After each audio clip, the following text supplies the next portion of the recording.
Peter, we staan een paar uur voor het concert samen met Dre. Hoe gaat ie? Ach, zou ik zeggen. Ik zou wel een uurtje willen slapen even nu. Lekker zo na het eten op de bank.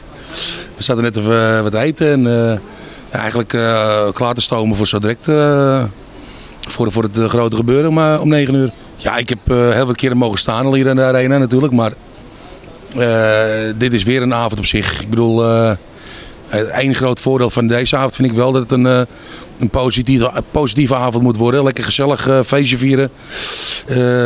Met alle respect, die andere avonden van André waren natuurlijk ontzettend mooi. Maar altijd een beetje in het achterhoofd van een beetje sentiment.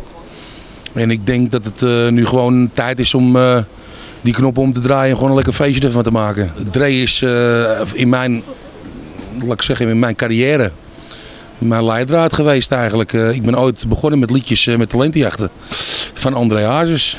Dat was toen de tijd helemaal top.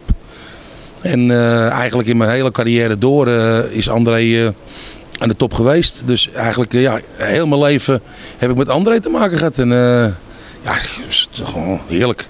Maar wat ik gewoon een verschrikkelijk mooi nummer vind, is Kleine Jongen. En onder andere Geef me je angst. Dat vind ik topnummers. Goede tekst, makkelijke teksten, maar heel goede teksten.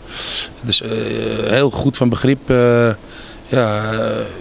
Je zou jezelf erin kunnen vinden gewoon. Nou, ik ga zelf natuurlijk mijn eigen nummer toch horen brengen. Althans, mijn eigen is wel hard gelachen natuurlijk. Het is het nummer van André, maar ik heb het mogen zingen. Samen met hem. En waar ik erg trots op ben trouwens. Waarom, zeg maar waarom.